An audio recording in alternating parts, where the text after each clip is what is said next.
Welcome to this roundtable, Casting a Vision, all about the art of casting. My name is Simran Hans and I'm a writer, film critic. I'll be chairing today's panel. First, I think we should introduce our guests. So to my right, we have Turner Ross and Bill Ross, directors of Gasoline Rainbow.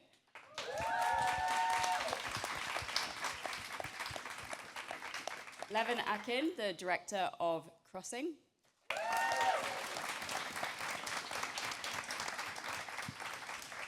And Naqqash Khalid, the director of In Camera. So some of you will have seen some of these films, some of you are going to see them later, but I thought a good place to start, just so everybody in the room is kind of on the same page, is if you can all just start with just saying a couple of lines about what your film is and sort of not about the casting specifically, but just, you know, one line. What is it? Who's in it? Just so we've got a bit of context. My brother Bill and I made a movie called Gasoline Rainbow. It, for the sake of this conversation, is almost entirely composed of first-time actors who involved a lot of street casting. It's teenagers headed to the coast in America. I'm as curious about this conversation as you are, so hopefully we're enlightening. So my name is Levan Akin, and I have directed Crossing, which is about an auntie that goes on a trip to find her niece in Istanbul. Hey, my name is Naqqash. My film is called In Camera. I'm still, I've been doing this for a year, and I still can't do the what is it about? And I think it's about an actor who kind of goes on. He's not having a great time. He's not getting booked for anything, and he comes up with a new way to go about this casting life, and spirals into like an absurd, nightmarish situation. I think that's a pretty good summary of your film, actually. So you should just be leading the conversation then. Well, Naqqash, I want to start with you because your film explicitly kind of deals with the theme of casting, and it's all about this character who, I guess, has experienced the pitfalls of movie casting in various different contexts. So he's been typecast. He's realizing how there are quite limited roles for South Asian characters like himself, and also has to deal with the kind of dehumanization of being in a kind of cattle call with lots of other actors. Why was this such kind of rich terrain for you? Why were you so interested to kind of explore this space? Yeah, I mean, at the beginning, I knew I wanted to make a fairy tale about identity. And to me, like, acting and the role of the actor was the perfect vehicle and metaphor. Because I feel like when you're an actor, so much of, your entire body, your gender, your race, your age, everything that makes you a visible person it's there, you have to deal with it. And I feel like actors are kind of like sociological documents. They like stand in for their time. And to make a film about identity and have it be about an actor, it was just like the easiest in to like talk about all the things I wanted to talk about. Okay, so I think maybe it might be interesting for the Ross brothers, for Bill and Turner, to kind of like talk a little bit about your work and your methodology, because I think anybody who has seen Gasoline Rainbow will be kind of will find it in keeping with the way you guys work. But some people might not know the fascinating way you kind of straddle non-fiction and fiction, and you sort of play with the expectations of both of those categories. Reject those categories, I would say. So can you talk about working with non-professional actors? Because you use them a lot in your films. When did you first kind of realise that this was where you wanted to tell stories? Sorry, that's a big one. Yeah, you start and I'll follow up. It's an organic process. So we in our earlier films we were mostly categorized as nonfiction because we're utilizing the tools of nonfiction to compose stories, and with the complicity of people who exist in those situations naturally. So as that's evolved and we've arrived with the film that we'll show this afternoon, it's a fictional scenario. It's a produced structure, but within that, we're casting the location and the people from those worlds to inhabit those worlds, because they speak best for it, not someone pretending or mouthing our words or our expectations of it. A big part of our process throughout is the act of discovery, that always, it's a living thing. We're not reconstituting something that was previously alive and just sort of dictating what it is. Everyone involved is creating something at all times, and that includes our cast, who for the most part are usually first-time actors, but playing versions of themselves or their imagined selves. And is there like a moment or a story or a sort of early example of when you first realized you loved to work with people in this way? Yeah, so what are we doing wrong here? I think the only way that our movies are good is that we let people speak for themselves and be themselves. Like Turner was saying, we never dictate what they should be doing on screen or what saying on screen. They're there for a reason. They're there for a reason, and we tell them that every morning. Where it's like, we love you, and that's why we're here, and that's why that's what we're doing. But when the camera has a great power, where once somebody starts to act, because we're not asking them to act, we're setting up a scenario in which they are living in. If the camera notices that they are acting, if they get too big, and the camera can just float away, and that energy is taken away, and they'll be like, oh, okay. The move. The energy doesn't want that. Yeah, yes. Yeah. It's like it's an energy exchange. It's an energy exchange. Yeah, which and I'm fascinated to hear from these guys, because that frontier is very interesting, and so seldom have we worked with trained actors, and mostly we've put them in uncomfortable situations, which is different from what their usual structure is. Right. Because the situation is dictating an energy that allows for a thing in our circumstance, but I'm very curious about moving into that frontier and hearing from you guys about that. I mean, yeah. Levan, maybe this is a good place to bring you in, because with Crossing, you also did work with some actors who hadn't acted before. Am I right with that? Yeah, Not all of them. Yeah, all of them except one. Yeah. Can you tell us a little bit about the cast of your film and sort of how the interaction was between the one professional actor and the others who were more beginners? So my one professional actor is the woman who plays Leah, who is one of the leads, and she's an older woman from Georgia. She's a theater trained actress, and she'd been in one movie like in the 90s. There's not a lot of cinema being made in Georgia. I mean, there's more, but there's not, it's not like a booming industry or anything. And then then all the other roles. But to me, it's also very much just a practical matter, because in these stories that I've written, both with And Then We Danced and Crossing, the people that inhabit those worlds, I mean, with And Then We Danced, we had real trouble just finding actors who wanted to play in the movie because of the theme of the movie. So that was also one of the reasons why I had to work with, non-actors. And, in that film also, many of them were dancers, so, they were still like performing.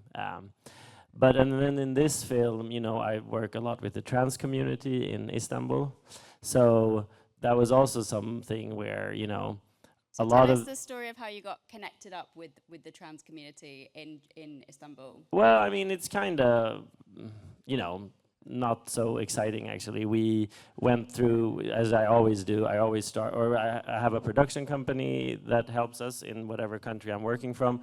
and they set up meetings with the NGOs. So in this case, it was Pink Life in Istanbul and also Red Umbrella. Pink Life is in the movie too. And then through them, I meet people and I just do very long, extensive interviews.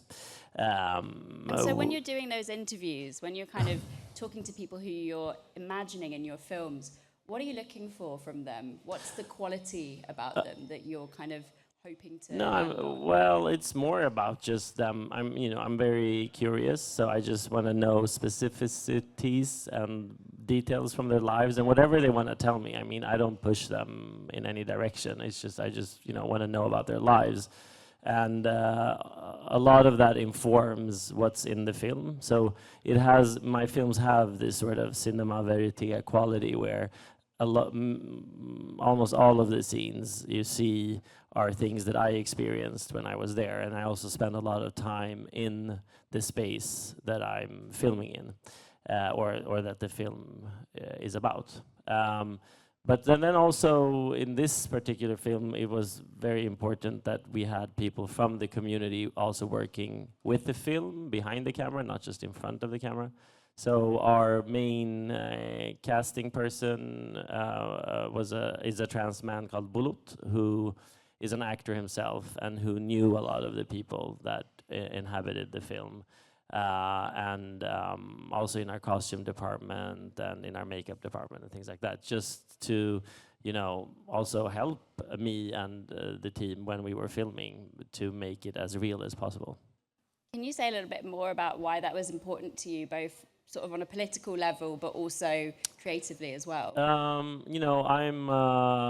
in everything I do, and I think maybe that goes for all of us. A filmmaker is kind of an observer and an outsider who, decides to go into a space and open it up and, share it with other people. And then I think, to me at least, it's very important that I do that together with the people that inhabit that space, because I don't know everything. It won't be authentic. I'm interested in capturing authenticity. I think all of us are. So, yeah. Naqqash, I wonder if you want to speak a little bit to this idea of capturing authenticity, because I think your film really plays with that idea. I think maybe there are expectations of a certain kind of authenticity associated with a South Asian character. And we actually don't learn about your character's backstory. Can you talk a little bit about that decision and kind of that decision as a sort of intervention on your part? Yeah, I mean, as a director, I'm really obsessed with that space between what's real and what's not real, and kind of the performance of everyday life and all of the layers in which we perform, all of us. But it was I think the first act of violence that I committed against the lead actor in the film was to remove any backstory. I kind of wanted to treat him like an alien, and that was kind of me thinking through a lot of colorblind casting. I think there's something quite violent when you cast someone in your film and you pretend that they're not black or they're not Asian or whatever their race is, and there's just this uncanny feeling.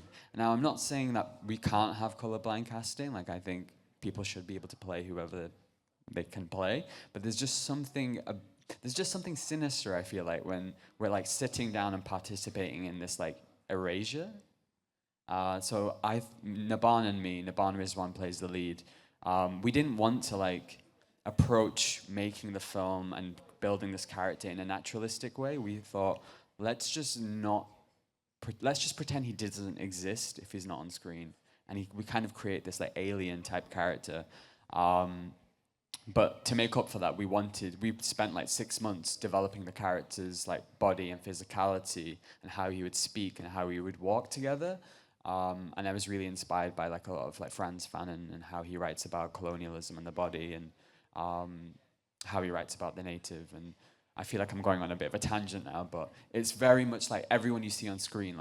I feel like as directors, you're inheriting everything about that person in front of you. It's How did you know Naban was going to be able to do that when you met him? How could you tell that he'd be able to build that collaboration with you? I mean, casting to me is entirely instinctive and it's entirely emotional. And when you're writing, at least when I'm writing, I'm kind of writing like 60%, but I'm relieving all of this room for this other imagined artist to like bring themselves to it. And I remember I worked with Shaheen Baig, who's an incredible casting director, and I remember saying like, I need a co-author. Like I want to give this to somebody, and I want them to bring themselves to it. And how it usually works, casting, is like you get like a list of people who like match kind of what you're looking for. And I think I had like maybe 40 people to meet, and they send you tapes and things. But Naban just coincidentally was the first person I met. I cancelled all of the meetings. I was like, I don't need to meet anybody else. I just like instinctively feel that this is the person. And you can't really quantify that. We just had like a coffee over an hour. And I just felt like emotionally connected to him. And I just thought, okay, it's you. I don't need to see anyone else. And like, I feel like filmmaking, especially in the casting, you have to just make those like gut instincts of like this person, you know, like, and you don't really know why, but the most beautiful thing about filmmaking is this like this pure collaboration between you and the actors and the crew. And I think you're kind of looking to your actors, and you're trusting them to communicate something that's so base and inarticulate to you, and they bring themselves and they bring their inarticulacy, and like together you kind of fuse into this thing. Yeah, it sounds really romantic. It's quite romantic for me. I just think it's this exchange, like you guys are saying, this energy exchange. It is. How has that worked for you guys, Bill and Turner? It's deeply felt, yeah, for both of you. You know, the authenticity of an experience and also the feeling. You have to follow the feeling. It's such a mantra for us. About how your casting process has worked, particularly on Gasoline Rainbow, because I know that was slightly different to how you would cast some of your other projects. Well, a lot of it has been, through time, has been inhabiting the space, first of all. You know, being there, understanding the colloquialisms and the regionalities and the specificities of place, and allowing people to not speak to that, but speak of that, you know, like be of that thing. Gasoline Rainbow was cast regionally. It was also developed during COVID, so that was a fraught time. It was? Yeah. It was a really fucked up time to try to make a movie, if we're going to be straight about it. So we had, we broke protocol. Usually Bill and I would just go live in the place and be there. We traveled back and forth to the place because we couldn't interact with people. And two of our friends, these wonderful younger women who live in New Orleans with us, had a casting company and were willing to relocate and just be up there and do street casting for several months, and would send us tapes, interviews, documentary footage, submissions, photographs. There was also a bit of, you know, it's a movie with 18-year-olds, and Bill and I felt like maybe we had aged out of showing up in high school parking lots and saying, do you want to be in a movie? Showing up in a high school parking lot in a van. No. So yeah, we you know, hundreds of people were willing to do this. One of the leads in the film, this guy Mackay, who is such a big, you know, like masculine personality, but is the softest one. He found a flyer in a skate park with pull tabs, literally phone numbers, and he just called the number and he said, "Hey, I'm Mackay. I'm pretty sure you're looking for me. Here's when I'm available." It's like, yeah. Okay, do you have any friends? So it's a lot of that, because it does require complicity. The big thing for us and the evolution that we've been on is we can't ever be taking. We need to be, it needs to be a mutual thing for the benefit of all, rather than like reaping things that we can go and take. Everyone must show up with complicity and collectively create something together. Well, yeah, I mean, I remember reading recently about the stars of the Blair Witch Project, kind of however many years after the fact, feeling like actually it wasn't as much of a collaboration as they had initially thought. And so it's really interesting to know that you're factoring that kind of ethical question into the whole process from the beginning. Can you talk a bit about the teenagers that you worked with? Because they're kind of incredible, and they also, I guess, like maybe there's a stereotype that the younger generation now is sort of everything is mediated through their phones, and really that doesn't feel to be the case in your film. What was your experience of kind of working with a younger generation than maybe you had worked with before? Well, first of all, like the fact that Natalie is like on all this like all these posters and shit is crazy. Like she works at UPS and like goes to work every day, and it would be amazing if she was here to see all this. But She was, but she doesn't give a fuck about the. She doesn't give a fuck about this movie, and so like that's why we cast her. You know, she didn't want to be an actress or like a movie star or anything. So anyway, like Turner was saying, the folks that we had cast the film, they were just going in to get a coffee at a 7-Eleven, and Natalie and Nicole were walking out, and they were like, Nicole were getting stoned in the parking lot. I didn't want to throw them under the bus, but all right. So they were just those kids, you know, like getting stoned in the parking lot, and so, yeah,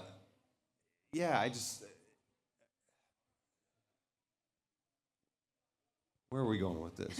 I don't know. My question was more, I don't know. I was about, like just excited like seeing Natalie on this poster over here, but. I guess I was more interested to know about how they might have upended your expectations about Oh, what yeah, you thought yeah, they sorry. might be like. If Sorry, you had we're jet expectations. lagged a little bit. Go ahead. Yeah. I would say there's a bit of a mediation there. There's a reality to who they are. There's also a bit of magical realism. We're creating something. We're collaboratively creating something. However, I would say the movie is predicated on remembering our experiences growing up, which were so much different. And I feel like our experiences growing up, if you saw somebody different, you would say, fuck you. These kids see somebody different, they say, fuck yeah. What's going on with you? Tell me everything about it. That said, they also lived in this like liminal time space because of growing up with the internet. That's so where I was going. you go ahead. That's where you were. Go ahead. Yeah, that's where I was headed. Yeah. No. Anyway, so Lauren and Jesse cast Natalie and Nicole, and we go up and we meet with them, and they're driving us around, and they're listening to Cypress Hill. Y'all know Cypress Hill from the 90s? We're that old? All right. A few nods there. Hits from the Bomb? Anybody? All right. Okay. But yeah, so they were like, you know, rapping along to that, and we did as well. And they turn back around. They're like, "Y'all know this?" And we're like, "Yeah. Why? It was the same with the boys. Why the fuck do you all know this?" Yeah. Like, "Oh, our parents listened to this." Oh, okay. So then why do you think it's? Yeah. Why do you think it's cool? Yeah. I lost my train of thought. They were into all kinds of things. Yeah, it's like nothing was, and it wasn't ironic. You know, it was just generationally. That was the thing I think that we found was the lack of irony. They listened to Guns N' Roses and Cypress Hill because they liked the music. It's like it's available to them, and they can find it and make it their own. And what a curiosity in terms of engaging with that space and learning something new, not projecting ourselves on it, but like receiving something from them. Can the two of you, and also Levan, talk a little bit about the constraints of working with people who haven't kind of had formal training, and the kind of considerations that you have to think about? Well, yeah, I mean, that's a good question. I think, you know, you have to work with trained actors and untrained, unprofessional actors, or whatever you want to call them, differently. You know, my approach is very different. But I usually have workshops that I do with them, just also for everyone to get to know each other and for them to sort of share their thoughts on the process and, you know, what they want to sort of add to the story, or, you know, it's like you were talking about, sort of like exchange, really.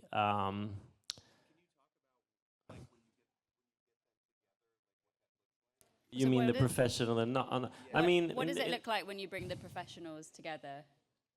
with the with the non-professionals? non-professionals, yeah. It's a good question. I mean, I think it's about sort of trying to, I mean, for me, create a tone in the film where you don't really think about who's professional and who's not professional. You know, I want you to sort of, I mean, what is film? It's immersion, right? You want the audience to immerse themselves in the story, in the film, and you don't want them to be sitting there thinking about who's what and when and how and, you know. So again, No, yeah. in fact, in Crossing, I was very surprised to find out that the main guy, he's not a Yeah, professional he trained worked in a actor. nail salon, and he sent me like, or sent our casting girl a video of himself doing a monologue from the film, and he was so good. I think also, I mean, you know, Georgia is a very special place in a sense because, I mean, it's special in many ways, but it's special because in Georgia, it's a very small country, and all of us in Georgia have to like learn to dance in Georgia when we're very young. It's maybe like, you know, martial arts in Japan or something. It's something like all of us do. It's a very like performative country, and also like the norms of masculinity are very different in Georgia. Like in Georgia, the most masculine thing is to be able to like recite Georgian poems from your, you know, from the heart, and like there's a lot of like, and it's a very like earnest. You were talking about irony before. I really, with both my films, want to work, you know, with I mean, because I was born in Sweden, and in Sweden we have a cinema culture. I mean, I think a lot in Western Europe too, where it's a lot about sort of the awkwardness of wealth disparity, or, you know, this sort of ironic, almost cynical humor, and, you know, a lot about like white guilt and things like that. And I very much on purpose wanted to move away from that with my films and wanted to create spaces that are very earnest.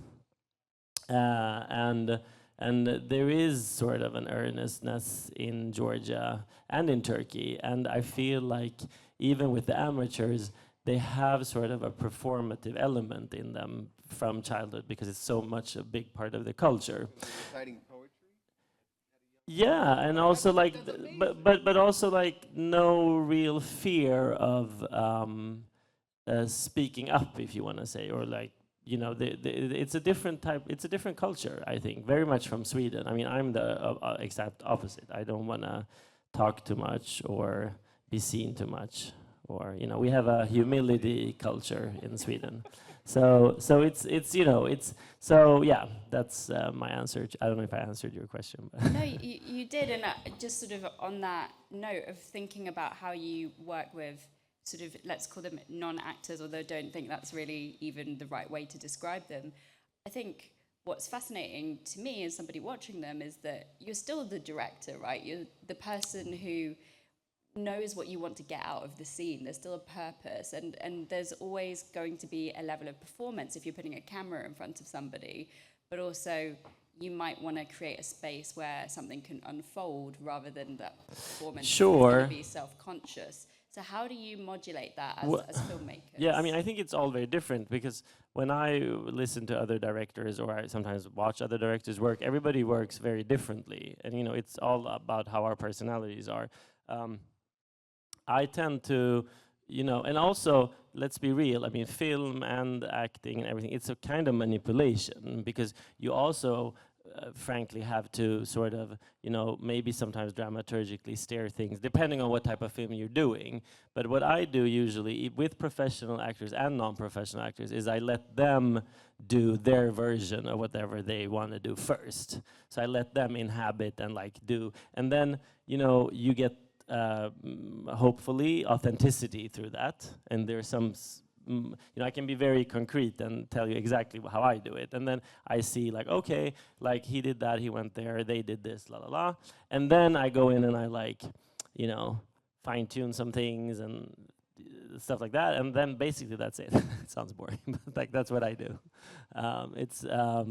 And I do the same with professionals and non-professionals. Yeah, that's it. We probably have like a couple of minutes for some audience questions. So if there are any burning ones, stick your hand up and then I'll repeat it.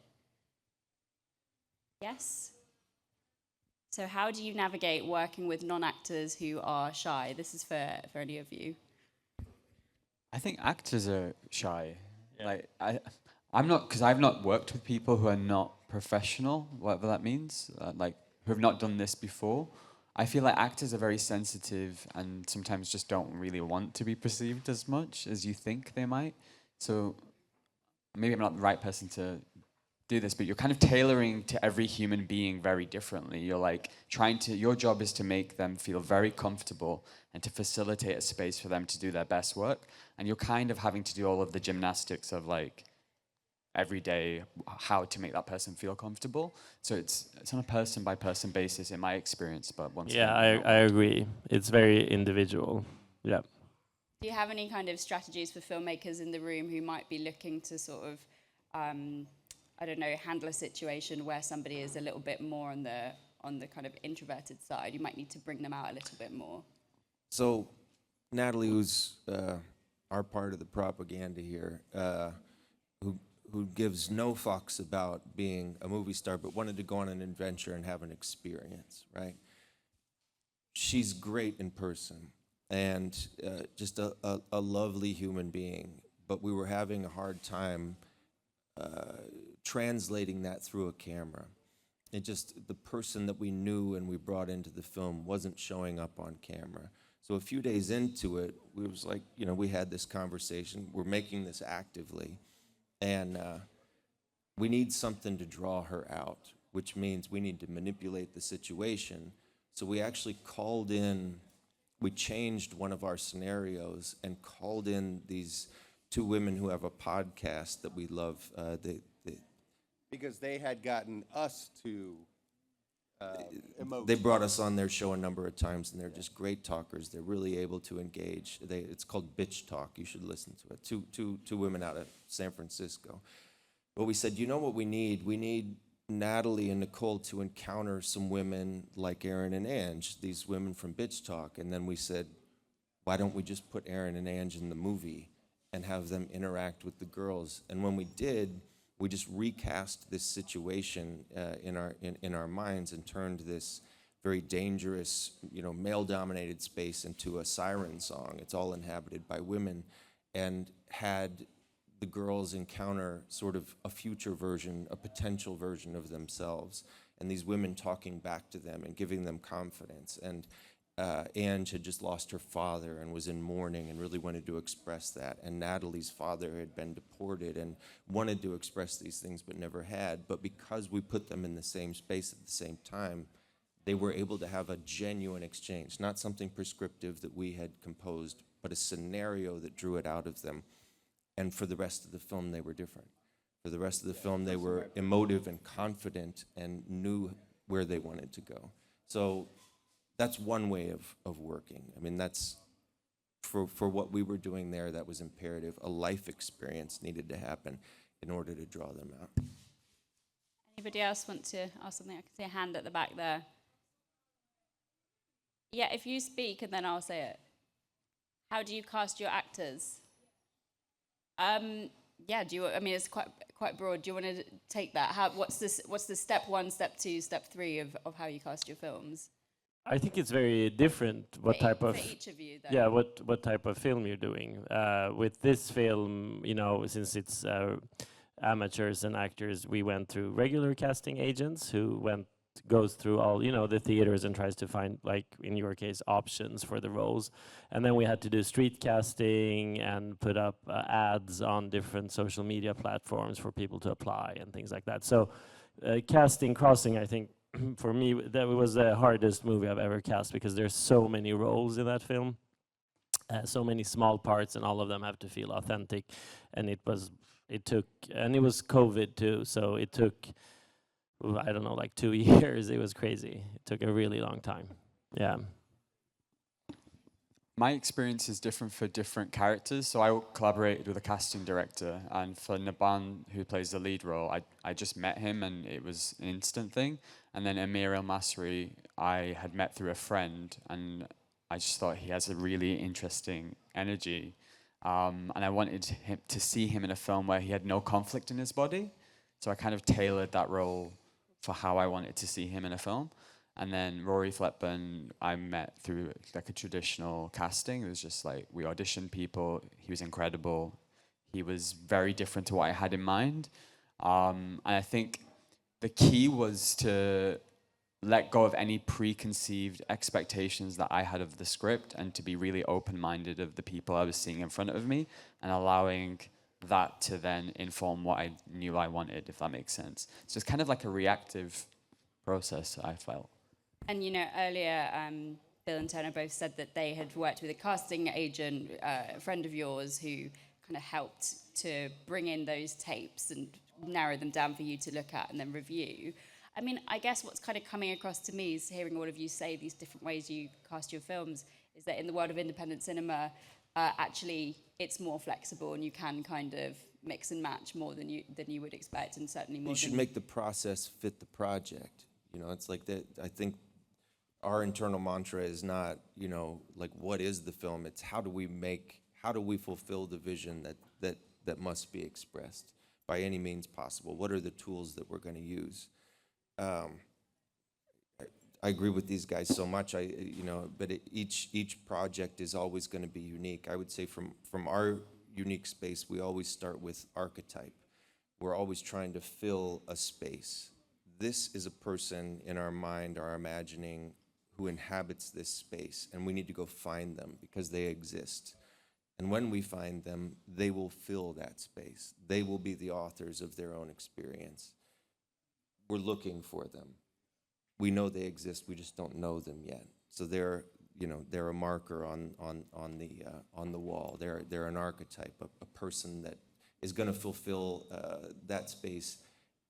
And we always make sure that there's no duplicity, right? Each of us is unique. Every character is speaking from a unique point of view. And we try to go find those people who are not just going to jump off the screen, but who jump out of life.